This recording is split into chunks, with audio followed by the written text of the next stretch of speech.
KPBS On Demand is supported by Markel Design and Remodeling, helping homeowners with their home remodeling needs. From ADUs to kitchen remodels, room additions, and custom homes, Markel Design and Remodeling can help homeowners design and build their dream homes. More at trustyourhometous.com. And so there was that weird moment where, Edgar would sort of yell, cut, and, he'd quickly yell over the other side of the set, Paul, how does it look? And I'd very quickly have to try and put it together. Meanwhile, the whole crew and the cast and the execs are all standing around, and if I said, yeah, it's great, he would say, great, I knew we could move on, because if Paul said it was good, we got the take, then I knew we had it. That was film editor Paul Machliss, talking about the exciting challenges of editing on the set as Edgar Wright shot Baby Driver. This is listener-supported KPBS Cinema Junkie podcast, and I'm Beth Accomando. This is the third and final podcast dedicated to the art and craft of film editing. I conducted my interviews with Tatiana S. Riegel, Stephen Marioni, and Paul Machliss for the Comic-Con Museum's Storytelling Across Media program back in October. I was so impressed with the wealth of knowledge these film editors had and their insights into cinematic storytelling that I wanted to share their full interviews here on the podcast, since I had to cut the 3 interviews down to a 50-minute panel. What I love about these editors is that each one provides a different window into their craft and shares a different perspective about what makes for a good editor. Paul Machliss has had a wildly creative collaboration with director Edgar Wright and is seriously taking editing and the technology available to editors to a new level. While many editors may visit a set, Machliss was on the set for nearly the entire shooting of Baby Driver and was editing on the set as scenes were being shot. That's rare. So hold tight for one quick break, and then I'll be back to speak with Oscar-nominated film editor Paul Machliss about his work with Edgar Wright and some surprising film recommendations for appreciating the diverse ways editing can impact cinematic storytelling.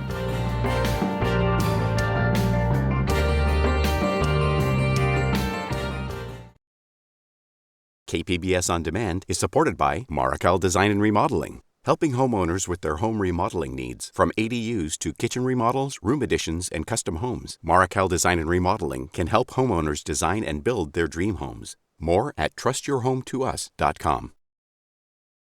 Paul, to start with, I wanted to ask you, how did you decide to become a film editor? Because it is not the most glamorous job in Hollywood. No, it's certainly not. I think you have to be of a certain mindset. Even before the idea of wanting to be a film editor, I think you just need to be someone who maybe in some respects enjoys their own company or can just spend hours and hours just literally being on their own. But actually, it sounds worse than it is, because actually you're on your own, but you are in the process sometimes doing quite remarkable things being an editor. So yes, I mean, that's certainly one of those things. I mean, I guess really for me, my beginning was more of a technical kind of background, having kind of started in television and worked my way up from the floor, literally from cable bashing on a multi-camera studio floor. I don't know. I mean, I guess to a degree, I was fascinated with the whole process of filmmaking, and I think I always found editing, or just what I came to understand as post-production, the most interesting part. I mean, I remember being old enough when my father took me to see the first Star Wars when it came out, and just thinking, I mean, obviously what a great story and how exciting and everything, but always in my head, just even then, just kind of thinking, how was that done? And my father, actually, he was a copywriter and a producer for an ad agency. And so they had a little kind of very rough machine sort of tape editing system. And I suppose, and a camera and access to a video camera. And I think when I was at school during holiday, between terms, I'd go and take the camera, get friends involved in doing little productions, and then going to his office and editing them, putting them together, and sort of learning that way, and actually probably just watching tons and tons of movies. You know, I didn't go the official route of doing a course. I was planning to go to university, but then, as I say, I got a week's work experience at a TV studio at 17 and they very kindly offered me a job. So much to my mum's absolute horror, I ditched the tertiary education for a life in the industry. Of course, it's taken her years. I think now she's just about calm down and reconcile to the idea. But that's really how it was, kind of being in the industry, learning, watching people, and slowly climbing the ladder and being given, well, actually, probably the easiest way to summarize it would be really right place, right time, in terms of the people I met, the opportunities I was given, but then I suppose capitalizing and making sure those opportunities worked well when those chances were offered. From my perspective, it seems like an editor also needs to have great organizational skills. It seems like that's part of what the job entails. I think so. Having a good mind that's able to kind of categorize things and compartmentalize things, actually, I think is rather important. I mean, even now when you're editing a feature film and you're deep in post-production and there's maybe up to 2,000 various slates of footage, each 5 or 6 takes in, and a director would go, is there a better one than the one we're looking at now? And you find it in yourself to say, even though that you've been working on this for a year, you could sort of go, well, I think take 2 might be better than take 8. I remember take 2 was quite good. And I think that's what happens is that you learn. I think one of the techniques you learn is to soak up every bit of information presented to you. So you learn across all the takes, and especially when you're working on specific scenes, you recall when you saw them the first time, when you watched the rushes the first time, when you assembled it the first time. All those various things suddenly come to the fore, and I can't quite tell you how it's done, but I guess it's one of those things that like the riding the bike thing. If you do it so often, it tends to become second nature. And I suppose as well as the ability to be creative and put scenes together, the recall of information, I guess, yes, is very much a strong point, certainly in the editorial field. What would you describe as the storytelling tools that you feel an editor has that maybe people aren't aware of? The storytelling tools, well, I mean, I've often equated, a good editor is a good storyteller. So I suppose in one way, if you look at if you look at one definition of storytelling, and say the words in the pages of a book, basically how just reading text on a page allows you to get immersed into a story and to visualize the images and to kind of escape in the subject matter. I guess editorially we do exactly the same thing. I mean, we have the advantage of being able to show you the pictures as well as give you the dialogue. But I guess also we're responsible for the pacing of the story, the telling of it. I mean, the story has been written by others and acted by others and shot by others. But I guess what we can do is put all those moments together and just make it flow seamlessly. I mean, it's very often said when an editor does their best work, nobody notices, because really, and you shouldn't. It's one of those weird anomalies certainly when it comes to other things in filmmaking, because everyone can go, oh, that was a really great costume design. I thought that looks really good. Wow, that's a really exciting sound mix. I can hear there's a lot of work into that. How would you describe a good edit? Oh, that's a good place to put a cut, or there's a mix there, or that's a good time to cut. You don't normally think in that way. So it's this kind of slightly abstract approach to filmmaking, which you're kind of responsible for to a degree. But I suppose if you didn't do your job well, or if the editing let the film down, you'd probably notice that more than a lot of other elements of the film. Describe how an editor can actually help craft a performance, because again, I think this is something people may not be aware that you are able to have an impact on. Yes, I suppose in some respects, it's always the editor always looks to the person on screen initially, obviously, to craft the performance, because that's what they're there to do, I guess. 99 times out of 100, they do an amazing job, and really you take their good work and put it together. I mean, but there are elements, I suppose, when you're in a cutting room, and it's down to the fact that, say, why does a director sometimes shoot 5 takes instead of 2, or 10 takes instead of 5? Because they're looking for certain element of performance for a scene. Of course, so is the editor. I mean, what is interesting then about that point is that sometimes, because the editor is in a nice, quiet environment, they could really study what's going on their screen. They could sometimes see things that maybe the director at the time didn't see, because they might say, use take 5, that I think that was the best take. And actually you look at it and go, well, you know what, there's something about take 2, you know, and you can offer that up as an alternative. So I suppose in one respect, you're always looking how to make sure the performances work seamlessly, say across a scene, across multiple takes, across sometimes what the actor is offering you as well, because there's always things to look out for, little emotional beats and things to help tell a story. And I guess one of the editor's role in one respect is maybe to craft the best performance for a person, for a scene, for a moment, out of all performances offered. So more often than not, you sometimes don't just go, it's a bit tricky, because actually sometimes you grab the best line read off each take that you see, say if there are 6 takes, but sometimes it will look like that you've stolen a line from 6 different takes, because there's just something about it that individually they're great. When you join them up, less so. So you start to go, okay, well, I love that read is better than that, but I could see there's a jump in their body position or something. So I'm going to have to find the best read there, and maybe to go across to another shot, a close-up or a reaction or a cutaway. So when I come back to the take I'd really like to use for that line, no one's really going to notice that I've jumped takes or the position's slightly different, because I've kind of gone away for just the length of time that when I come back, it feels a bit seamless. And I guess in that respect,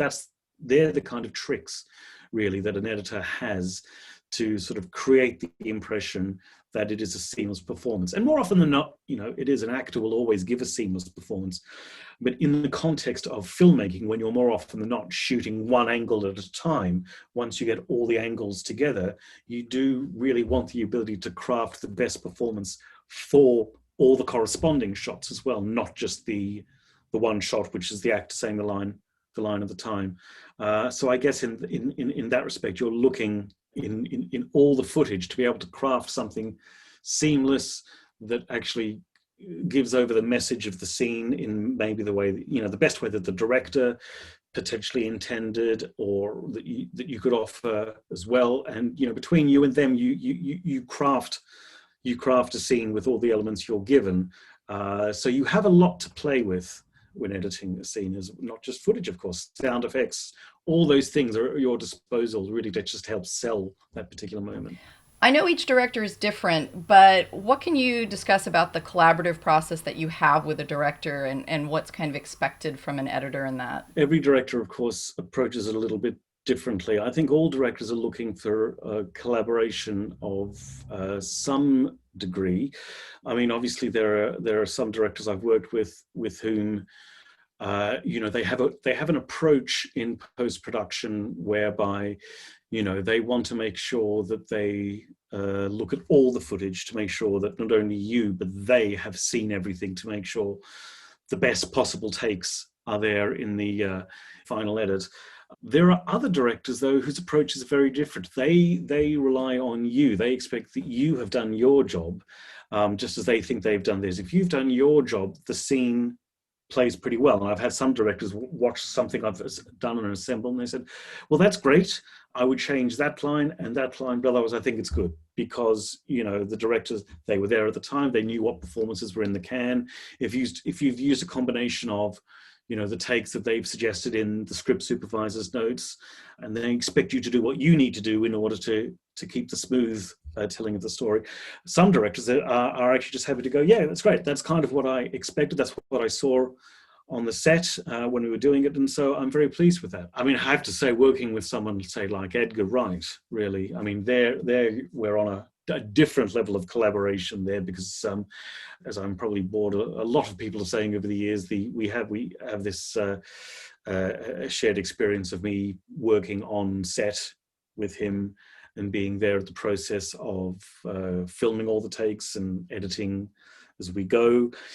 So he has kind of a running commentary on how the edit's progressing, as well as how the shoot's progressing. And then, of course, we break it down to the nth degree in the cutting room, you know, and we will audition dozens of variations and throw in sound effects and come up with new ideas, especially in sound design, for how we can do something unique here at this moment there. And actually that's a lot of what I get with Edgar, is actually you have a lot of time there just to experiment and work on new things, rather than, it's less of a feeling that the whip is being cracked, although I'm sure from a studio executive's point of view they love that whip to be cracked as fast as possible. I think one reason why Edgar's films turn out the way they do is because we are, I wouldn't say given the time, but given the time within the time that we are given, we kind of indulge in trying to do something, maybe a new approach that we haven't done before in terms of sound or in terms of construction, and based on actually what we've done during the shoot, the kind of rough edit I've put together during the shoot, we then build on that. But we take our time in one of Edgar's films, to make sure those scenes play just how he intends. But also I guess the tremendous amount of satisfaction I get from those films is the collaboration, the collaborative aspect, the amount of input and ideas that you can throw up. I mean, at the end of the day, he'll go, I like it, I don't like it, but he'll never stop asking for new thoughts and suggestions, which for an editor is fantastic. Since you brought up Edgar Wright, talk a little bit about Baby Driver, because that feels a little bit unique in terms of the role the editor had and how planned out some of the action was to music as well as script, and discuss that a little. Well, Baby Driver, I think, was so different because I think for that film it was the culmination of a lot of processes Edgar and I have been building up over the years in other films and TV projects and things, whereby I think he and I worked, when did we start working? I think 4 to 5 years before we actually shot the first frame of film. I think I helped him. I'd go over to his place with a laptop, and we'd start just by even putting the songs together. I mean, Edgar chose the songs, but we'd try and do almost like, firstly, like a DJ mix, just to see how songs would interleave one into the other. And then we'd do another pass where we'd embellish, we'd put sound effects in between each songs just to get an idea of how it would just kind of feel.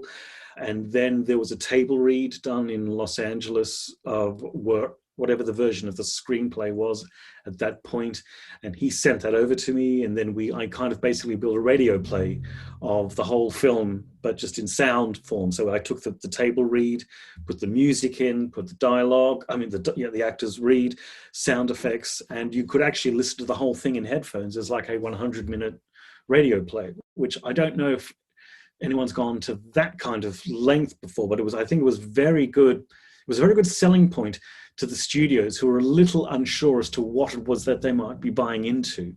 It was a really good idea for them to sort of go, okay, I get it. And Edgar could just go, so you can hear this. We just need to put the pictures on top of this, but this is effectively it. So that was that whole prep period. And then when we finally moved to Atlanta, and Edgar said, I think I'd prefer you on set the whole time now, or as much as possible. So I think that was the first time that I was there. On previous films, I'd come on set for a few weeks and go back to the cutting room. I think I was on set for maybe 95% of the time there. And it was the first time I think we worked with that real kind of immediate feedback, making sure the action was in line with the music, was in line with the duration of that section of the track, and the dialogue, and the camera move landed at the right time, and everything kind of happened. And so there was that weird moment where Edgar would sort of yell cut, and he'd quickly yell over the other side of the set, Paul, how does it look?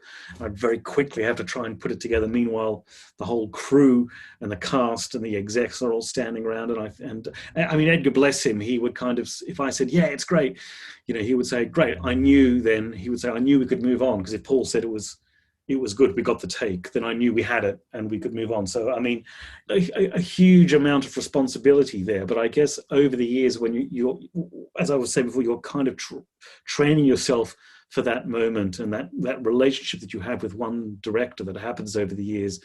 And I've been very lucky to have, if I've had one director in my life that's made a real difference, it has been Edgar.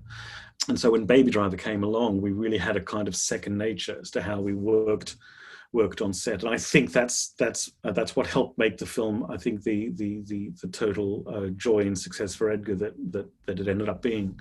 And what advice would you have for directors to create a better working relationship with an editor? Oh gosh, that's an interesting one, because normally I would kind of say, what advice would you give to editors to work better for directors? I mean, look, every director is their own person. They always bring something unique to the table. I mean, it's like when you start watching a particular director's rushes, you almost feel like that's the beginning of their element of communication with you, when you start seeing what they're doing and you start getting an idea of, oh right, okay, I can see by how that shot ends and how the next one starts what they'd like to achieve. And I guess in some respects there is that kind of unspoken thing, but it's spoken through the image. You know, an editor could work out what a director wants just simply by seeing how the shots are starting to get constructed. And I guess as from a director's point of view, I guess it's you know, knowing that an editor will always strive to do their best work for you if there's any issues. I mean, you know, an editor can always see sometimes a little more laterally if there's a gap or if there's a shot that's required or if there's just something missing in a scene. You know, the fact that an editor could call up the set, or if you're on set, you can sort of, you know, and sometimes like with Edgar, I would kind of call him over and I'd watch the sequence and we'd watch the sequence together. I'd kind of go, do you think we should get a shot here that helps bridge between that moment and that moment? Because I know it wasn't on the storyboard, but you see it might be really useful. And you go, maybe you're right. And I think that's the thing. I think when you realize that editors in that respect aren't really being willfully obstructive, but they just bring their element to the story that you, the director, are trying to tell, that actually it's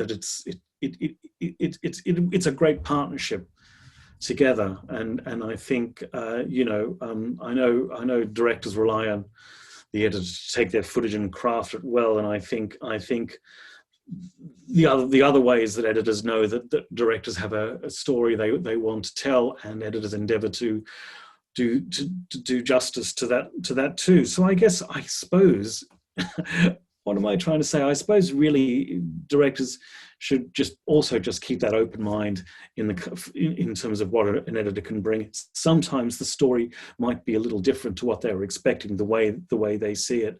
But I think part of what we're here to do is bring a few other options to the table. It still is just about telling the story the best way possible, really. Well, the reason I ask that is I think there are going to be some people who are filmmakers starting out and working for the first time, perhaps even with editors. Yeah. And I'm just curious, from somebody who works as an editor all the time, what would you like to see a director do? I mean, sometimes I think it's just being open to a different perspective on their film than maybe they had. Oh yeah, absolutely. And sometimes a director comes in and you can say, oh, good, interesting, I've got something totally non-conventional here as to approach of how to do a thing. Okay, this is going to be a challenge. This is going to be interesting. I mean, the thing is, I would never presume really to tell a director, even you know, first time directors, first time editors. I think one reason everyone gets into this business is that they feel like they have stories they would like to tell, and they would like to tell it in their way. So I'd never presume to kind of go, gosh, you know, I'm sitting in the kind of room, gosh, they're filming this all wrong. They're doing this. No, this isn't right. Because I really, to that extent, might be kind of unaware. On the other hand, you know, it depends if I'm sympathetic with the director's ideals, and if I know that there's people just starting out, I guess it would be, even in a basic sense, to make sure the right amount of coverage is there, that the various shots that you need are available. I mean, look, there are people on set, script supervisors and others, and who are there to help the director kind of realize that. And more often than not, I actually, you know, used to have conversations with a lot of script supervisors more than directors. I'd bother them less and call the script supervisor and say, what's going on here? Because there's this thing here, I'm not sure, you've put this there and then this shot, it's moved, or is there an insert that's due to come, or what's the idea? And so I used to find out a good way of hearing what's going on set by speaking to the script supervisor sometimes. Because I think even directors who are just kind of starting out, you know, a lot of them will probably want to bring something a little different. And it's always kind of exciting to sort of see the new talent and a new idea. So I suppose if anything, maybe in those early days, or if it's maybe there should be maybe a more open dialogue between the editor and director, maybe during that assemble period, during the shoot period, and the director should maybe be, the editor should make edited sequences available to the director during the shoot, and so they can get an immediate idea of feedback and see how their film is progressing, whether it's going along the right lines, or whether other things need to be dealt with. So maybe in that respect, and certainly with the technology available, a director is able to, at the end of the night, really to get home, and the editor can say, "Hey, I've got some sequences for you to have a look at. See how they're coming along. And these, is this what you were thinking? And or I have a few thoughts on this." And so I think it's just about keeping those lines of communication open, I think. Which of your films do you feel that you had the most impact on in terms of storytelling? I guess certainly Baby Driver was one where I ended up having a reasonable amount of input in that. Just in the filmmaking, during the shooting of it, but also, in the post-production period. Fun enough, the one I feel like I've made a contribution is actually one that we're just putting the finishing touches to now, which is Edgar's new film, Last Night in Soho, which actually, is so different from Baby Driver, and probably so different from anything else Edgar's actually done. For me, is probably one of the most enjoyable projects I've ever worked on I'd say with Edgar, and also just in my little career, such as it is, because there's been so many ideas, there's been so many moments in the editing of that film where we've kind of said, what can we do here? And the editing has been so much more of an open book. And I wish I could share more of this with you. Obviously, the film's still going to come out, not due to come out until next spring, I think, at this stage. And we're just about to start the sound mix actually on Monday. But there's a film there where actually I think, in terms of what I've been allowed to bring to the table and the ideas that have been taken on board, have probably given me the most satisfaction actually as an editor thus far. And it's not just me sort of saying, "Oh, what's your favorite thing?" or "the thing I've done most recently is the favorite thing," because obviously as an editor, you can get well and truly exhausted watching the same thing over and over for years. Fun enough, Scott Pilgrim, that was a huge undertaking, and we did a lot, John Amos and myself, towards that film. And then when we finished it back in August of 2010, I think it was, or earlier, I don't think I ever watched the film again. The last time I saw the film again was actually about a month or so ago, when Edgar and I were asked to attend a 4K remastering of the film. And that was the first time I watched it. It was quite amazing to sit back and almost disassociate yourself from the film as you remembered it from 10 years ago, and sort of just watch it as a film. And slowly you just remember all the bits that you brought to the table and the things that you helped make seamless, and various things like that. Although it's always an intense time, filmmaking always is. But I would actually say, in terms of collaboration and storytelling and contribution to that, definitely this one now, Last Night in Soho, and all I can say is next April you'll see what I mean. I wish I could be more open than that. Fine, be a tease. Indeed. Talk a little bit more about Scott Pilgrim, because this is also interesting in the sense that it's an adaptation of a graphic novel, and the editing too, in that there's a lot of very clever cuts, some that I imagine were scripted in, and some that probably came up in the editing room. But discuss a little bit working on that one. That was a huge adventure, an enormous undertaking. I think for me it was about 20 months from start to finish. I think it was an 8-month shoot in Toronto, and then another full year in the UK in post. That was a real experience, and something that I'm just so proud of in terms of the end result, because I don't think there was a film really before, and actually now I can say this after 10 years after it, which really had that kind of sense of visual storytelling combined with the action and the humor and the comic book approach. And I think that was Edgar's intention, was to basically kind of visualize the kind of series of comic novels that Brian Lee O'Malley wrote and drew, and just kept that style, because so much of it is borrowed wholesale from the graphic structure of the frames. And I think Edgar wanted to keep very true to that.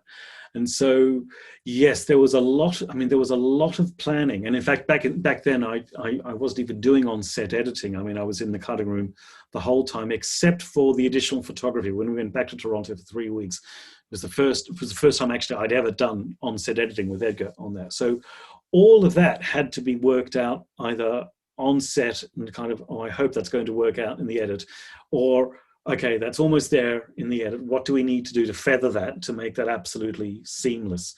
So there was a lot going on there. I mean, as well as just cutting the scenes, all the graphics that just popped in and out. And as you say, a lot of those transitions, some of which, I mean, a lot of which were kind of planned, but not properly realized until we could get them into the cutting room, and to be able to move the images across the screen and have everything happen in time, and have maybe something from one outgoing image reach into the next one, or have the caption. Yeah, that took ages. I just remember on the timeline just seeing stacks and stacks of layers of video clips, which you just had to, do all this number crunching. Fortunately, they gave us a lot of time to do that. And also, Edgar's, propensity for having things land on musically to happen on points as well. So a scene, you had to kind of tell the scene and the story. But when, say, there was one scene when the two characters, when Scott and Ramona kiss, he wanted the kiss to land on exactly the downbeat of the chorus, which basically just gave you the whole first verse to tell you the story. And it's just like, so can I shave a frame off there? And if I take two off there and land there, does it look like a jump cut, or can I get away with it? And so many little bits of just editing where you're nudging shots 2 to 3% in terms of speed, and invisible edits, God knows what we threw at it, just to make the whole thing feel like one continuous comic book strip, which was kind of the idea. So yeah, something I think we're inordinately proud of, and that we were given the opportunity to do that film, and a film that actually, while maybe not doing as well as expected when it first came out, is one of those films that actually, 10 years on, there's now a lot of love for. Yeah, I mean, for me, I think how wonderful to be part of something that down the line people still talk about, because there are a lot of movies which go out there, do well, get their profits, and they move on. I mean, dozens of movies do that job and do it very well.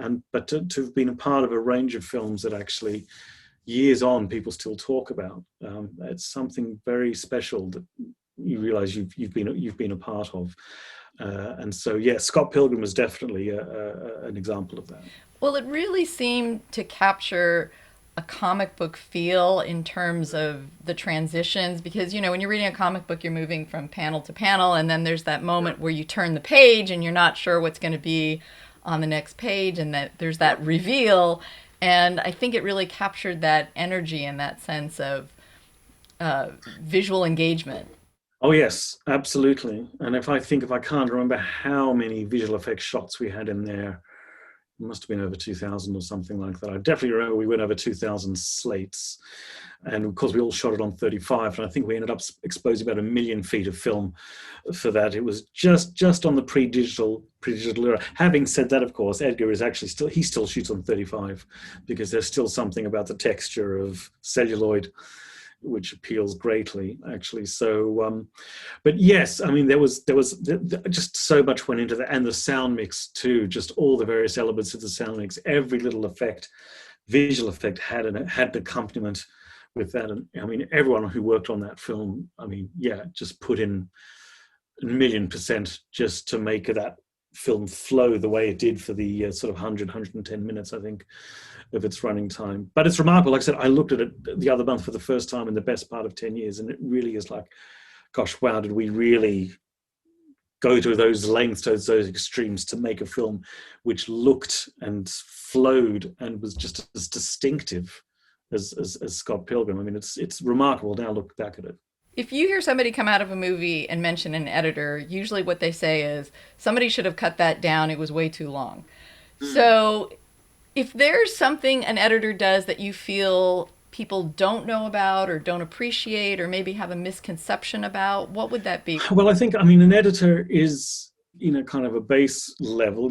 You're right. People go, oh, the editor, it was cut too slowly. The editor should have sped it up. I mean, I think in that respect, I think also from what I was saying earlier on, I think because the art of editing, it's such an oblique, abstract medium, I think is very easy for people who don't quite understand the one element which is not something that's really kind of tangible, to go, oh well, it must have been in the editing. The editing, they edited that too slow. I mean, I think, look, there's we're not there sitting around trying to make a film go as slow as possible and thinking, well, we'll do this deliberately to annoy people. I mean, there's everything we do, there's a reason. We don't let, really, as an editor, you don't really let 1 second of the film go by without kind of analyzing it and making sure, is that the best way.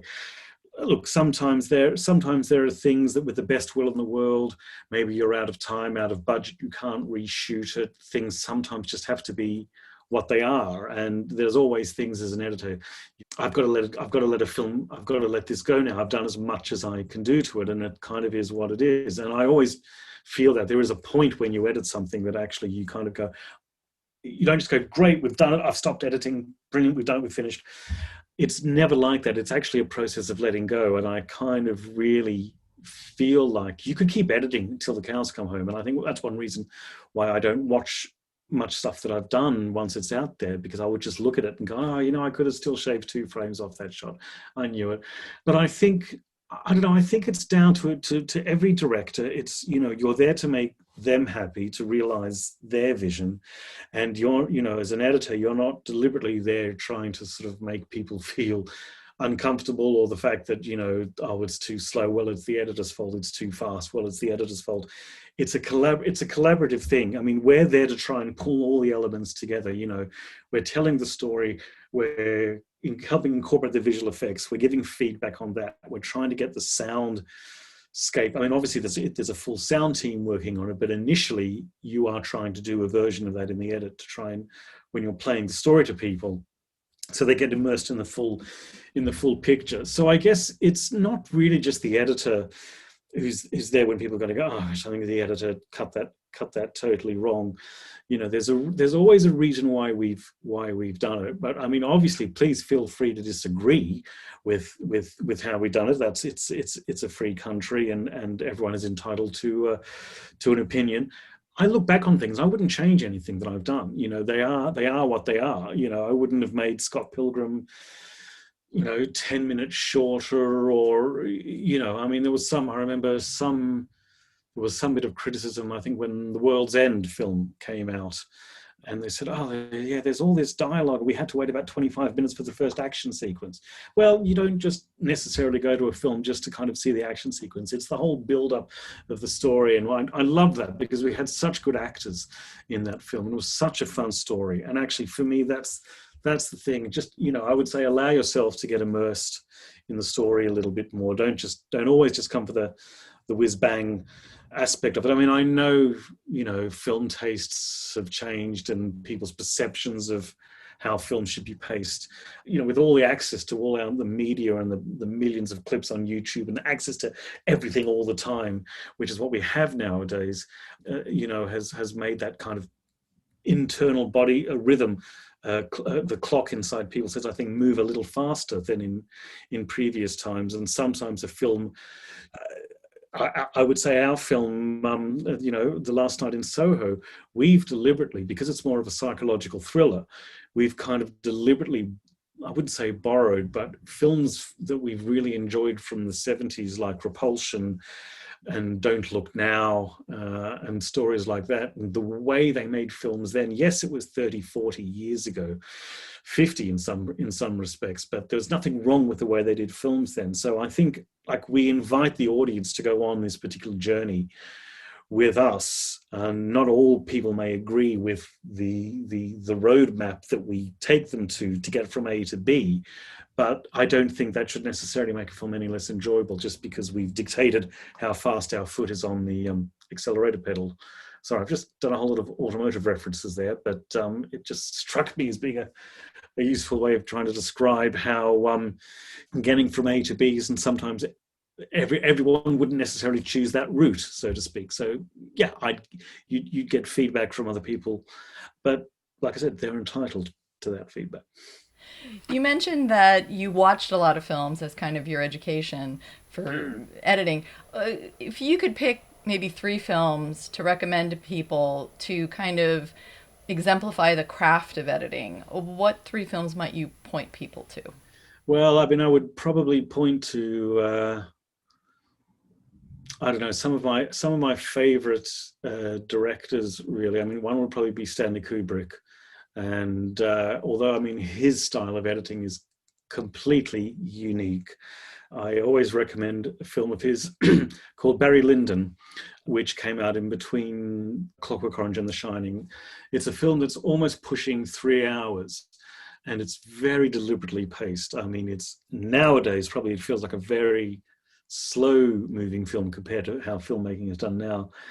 But I think it's probably, for me, some of the most riveting 3 hours that I've ever had, not in just terms of shot construction, but of story and how something can take time to really take you into a story and make you go through all the gamut of emotions without it going at that pace. I mean, if you really want an experience which could just draw you in, it's just, master craftsman filmmaking. It's Barry Lyndon.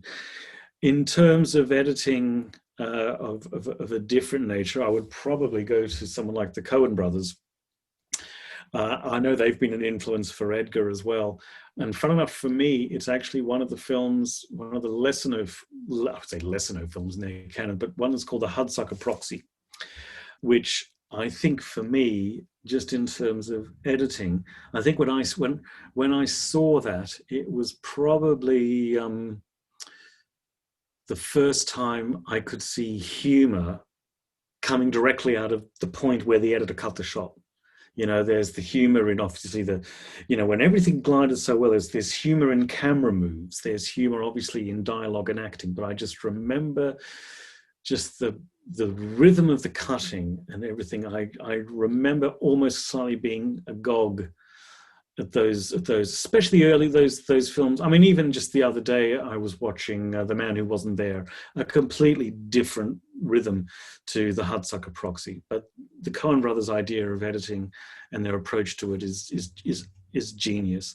But I think when I was going through my education, the Hudsucker Proxy was definitely up there, just in terms of how editing can be done to emphasize humor and music and a combination of all those elements too. The third film, I guess, which is sort of a little bit of both, and was another one I was a very big fan of, was actually the Jean-Pierre Jeunet and the films he made in the early 90s, namely Delicatessen, I think. And I remember going to see that as a young kid back in Australia where I grew up. And once again, just looking at, you knew that the person shooting this film, as much as I knew back then, the person shooting this film really cared about how it was going to turn up in post. And there was a lot of planning in that. And I could just see how the cause and effect of one shot against the other, and the rhythm and the timing. And it just made me realize, yes, it was editing that kind of drew attention to itself a little bit. You could see the editing was almost like a character in the film as much as everything else, because it was important. But maybe other people, as for me as an aspiring editor, I'm always the person interested in what's going on behind the clock face. I like looking at the cogs and how all that works. A lot of people are just happy watching the hands going round, if you know what I mean, and they just enjoy the film, and they would have found Delicatessen funny and amusing and everything that it so rightly is. But then I just I would analyze, and that's the thing. Unfortunately, that's what I would do. Is I would be breaking it down even while watching, probably slightly hampering my enjoyment of the film then by going, hang on, how do they just replaying moments? How do they do that? Which is why you have to watch a film a number of times. But I remember just watching that film particularly and thinking, gosh, look at the craft work in lining those shots up and the precision. And I just absolutely loved the precision of it.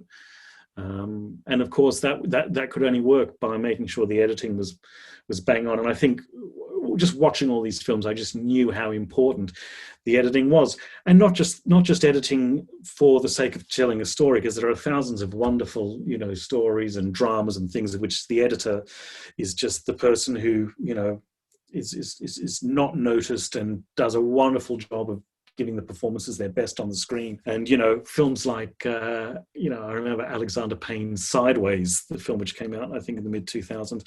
I loved that film just for its sheer storytelling, the simplicity of it. It wasn't trying to be clever with the camera. It wasn't trying to be clever with editing. It was just great storytelling. And sometimes I just enjoy that more than anything else. Really, the simplicity of it. And obviously the editing just does what it needs to do that.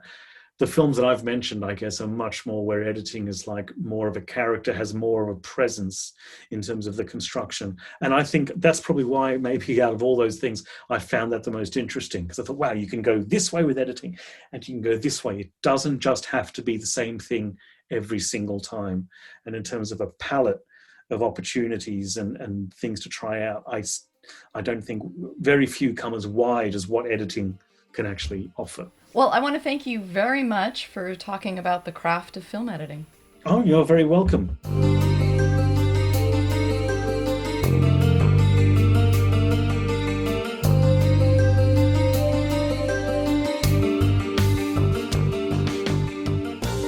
That was Oscar-nominated film editor Paul Machliss. Thanks for listening to another episode of Cinema Junkie. If you haven't had a chance yet, please check out the first two parts of this storytelling through editing trilogy. Whether you have an interest in making your own films or you're just someone who loves going to the movies, these editors will open your eyes to their particular film craft. I want to thank the Comic-Con Museum and American Cinema editors for their help in arranging these interviews. As this crazy year comes to an end, I want to thank you for listening and wish you all a very happy holiday. Cinema Junkie will be taking a short break and we'll be back in January with all new episodes and maybe a few changes for the new year. Please follow me on Twitter and Instagram at Cinebeth and like my Cinema Junkie Facebook page. I'd love to hear from you with any feedback or suggestions you have as I try to improve the podcast. Till our next Film Fix, I'm Beth Accomando, your resident Cinema Junkie.